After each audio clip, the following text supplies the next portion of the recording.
Hey you guys, what is up? Welcome to my channel if you're new here. If you're an oldie but a goodie, welcome back. Before we get started, make sure you guys like, comment, subscribe, hit the bell for notification so you know when I come out with yet another video. Go follow me and my baby on all of our social medias, which will be over here. And if you cannot read that, it will be in the description box below. And let's get started with the video. They talking raw, I don't smoke when I tap it. Crazy and hoe what they do for the clout. All of the yapping, wanna see what you bout. Don't go online when you running your mouth with impression that nah. Spit it out, got a lot on my mind, so I let it all bottom. Monkey see, monkey do. Naming these hollows. Throw one shot at you, the other will follow. My name in your mouth, and you watch how you swallow. Jackie, you real, but you totally will.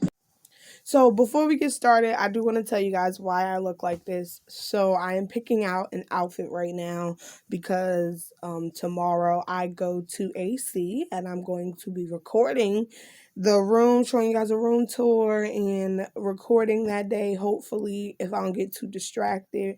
But let's get started. So today is part dos of Who is Vanessa. I told you guys in the last video this would be the next one. But we're gonna start from 18 to I am now 25, so the past 7 years. And I'm just gonna hop right into it. So when I turned 18, I went to jail for the first time. If I'm not mistaken, it was about 2 or 3 days after my 18th birthday.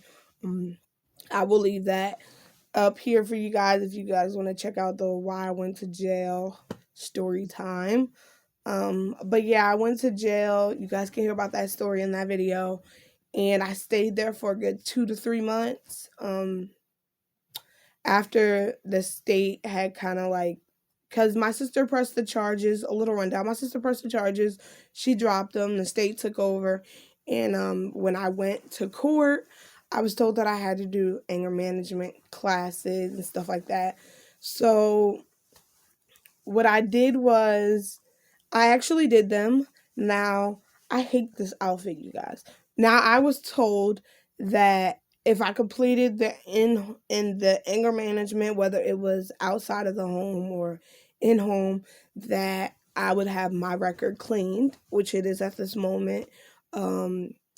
I moved down to South Jersey at that time, and I started an in-home anger management type of group thing. And the reason I did it in home was mainly because where I'm from, I noticed that I got myself in some trouble where I'm living now, where I'm from. So I decided that maybe getting out of town would kind of help me. So I decided to do the in-home anger management. I went to private school. I graduated a month and a half before my 19th birthday, and I had the option to go back home, but I didn't want to. I kind of wanted to experience a little more, mainly because I like South Jersey. I went to school down there in like Mount Holly, Lumberton, all that. So I liked it down there. And for me, I felt like at that moment, being 19, that was the best option for me, or about to turn 19, sorry.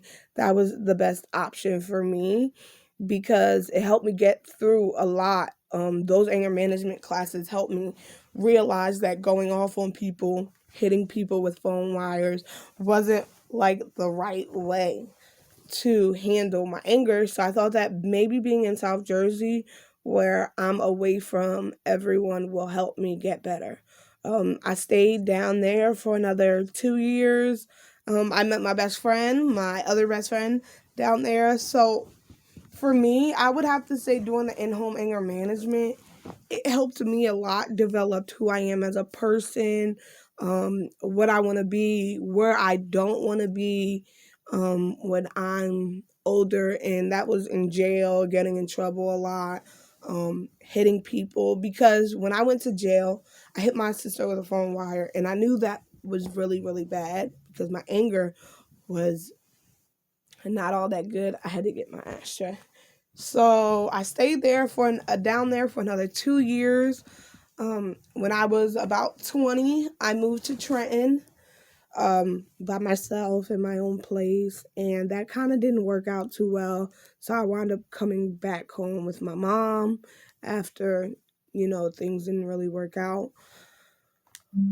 So, like, I'd have to say those 3 years almost helped me with a lot. It helped me deal with a lot of stuff that I had going on emotionally. I was molested as a kid, and I was finally able to talk to someone because my mom wouldn't listen to me because it was a family member.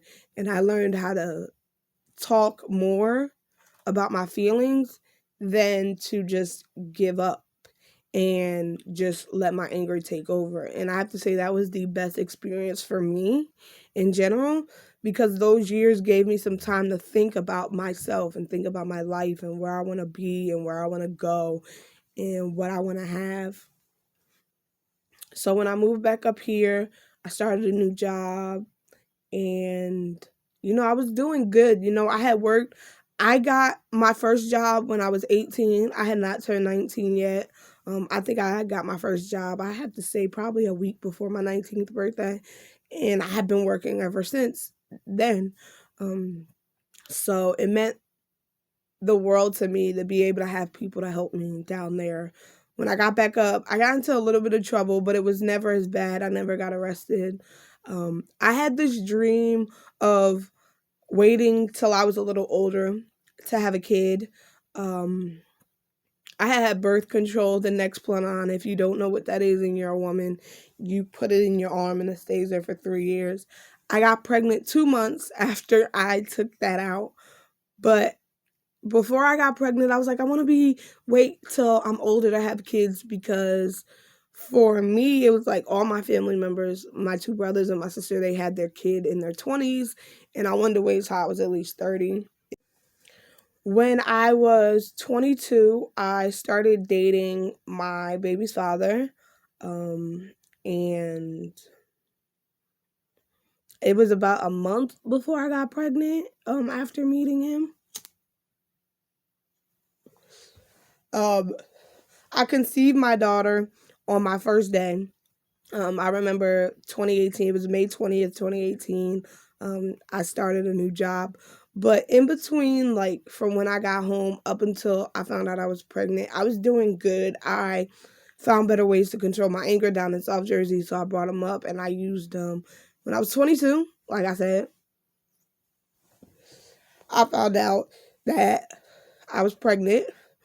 And it kind of took me by surprise because I knew I wasn't ready to have a kid. I knew that my life was not the way that I wanted it to, but at the end, I didn't want to give up my baby, so I kept her. And my baby will be 2 years old in a few weeks. I'm going to vlog that. Don't worry about that one. This year, I'm going to vlog for her birthday. Um, and when I was about 24, was when I decided that I want to write a book. Well, when I was 22, I started YouTube when I was 23. I had turned 23, I think, if I'm not mistaken, it was 2 months before I started YouTube. Throughout like growing up, I had started many YouTube channels and stopped. But this time I was kind of like, I want to see my baby, like let my baby see me and what I'm about and put myself out there for the first time, thinking I'm only gonna have 1 or 2 subscribers and wound up having damn near 150 now after 2.5 years. And that's when I really found something that I wanted to do.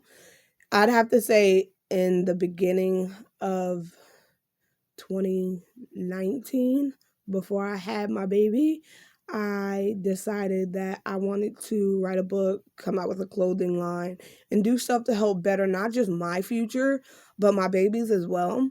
And boy, is it hard being a mom and trying to do everything. If you're a single mom out there, you know what I mean.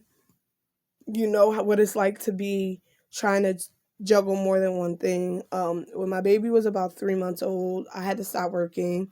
I worked there for about a year and a half. I worked literally up until the day before like the day before I was admitted into the hospital. I stayed in labor for 36 hours. The worst pain in the world when your contractions first start. Um, I'm sorry. I say a lot.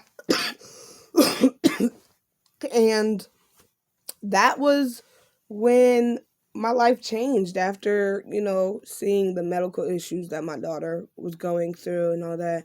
I knew that I wanted to be able to provide for her and protect her and keep her away from bad things. Even at 3 months old, she was in and out the hospital, and it hurt a lot. And that's when I was just kind of like, I need to focus on my kid a little more. And that was when I decided, like, maybe being a single mom isn't such a bad thing. And that's kind of what helped me get through those hard times. Is I was always there for my baby, and I had someone to love me, and I knew I didn't want to lose that one person who would love me for the rest of not just her life but my life as well, even after I died. And it meant the absolute world to me to have a baby. It was hurtful that she was going through that, but it made me realize, like, I have another person to live for. I have another person to take care of, to provide for, to make sure that she's happy, to make sure she's, you know, good and well taken care of. And that's what I've done. I am still writing my book. I am still working on my clothing line and other things. If you guys want to see what I have so far, you guys let me know, and I'll do a little video on my products so far and when I expect to come out with them as well. I am now 25. I'm still a single mom. I have a boyfriend who loves me to death, and I feel like when you're a single mom, you feel like you won't never have anyone to love you besides your baby, and it's just you and your kid. And that a lot of people will not want a single mom with a kid. I found someone who wants that, who loves me for me. All of this, all of this. My baby loves it. My man loves it. So, um, right now I am in a very serious committed relationship. I have been in a committed relationship since October of last year. So I would have to say at 25, um, I've done some bad things in my life. I've done some good things in my life. And I feel like where I see myself in the future, which will be part three, the things that I've gone through as a kid and the things that I've done growing up, I don't want to see my daughter do them. And I want to be able to change that and show her that just because you see bad out in this world does not mean you technically have to be bad yourself. It means everything to me. So, yeah, my life growing up was hard. When I became 18, it got a little harder after going to jail, but I've turned my life around the past 7 years, and I couldn't ask for anything more. Everything that I've gone through in my life has showed me that no matter what, as long as you try hard and you don't let the bad things out in the world get to you, or you don't follow other people, because I did that a lot as a kid. I did. And when I had my daughter, I turned my life, and I thought that it would be best to do that. But I want to thank you guys so much for watching this video. I do want to say, if you're a single mom out there like I am, I give you props, because I know it's hard. Like, from personal experience, I know that it is hard. So I want to thank you guys so much for watching, and I love my single moms out there. I love my single dads out there as well. If you're a single dad, I have to say that's a little bit more than being a single mom, because being a dad is hard when you have to teach, say, your daughter some stuff. And I respect everyone out there in the world who's a hardworking parent, single parent. And that's the end of the video. Once again, I want to thank you guys so much for watching. If you have not already, make sure you like, comment, subscribe, hit that bell for notifications so you know when I come out with yet another lit video. I'm gonna go finish getting my outfit ready, and I will see you guys in the next video. Love you. Bye. They talking raw, I don't smoke when I tap it. Crazy and hoe what they do for the clout. All of the yapping, we'll see what you bout. We'll go online when you run in your mouth, but in person, that, nah, spit it out. Got a lot on my mind, so I let it all bottom. Monkey see, monkey do. Naming these hollows. Throw one shot at you, the other will follow. My name in your mouth, and you watch how you swallow. Jackie, you real, but you totally will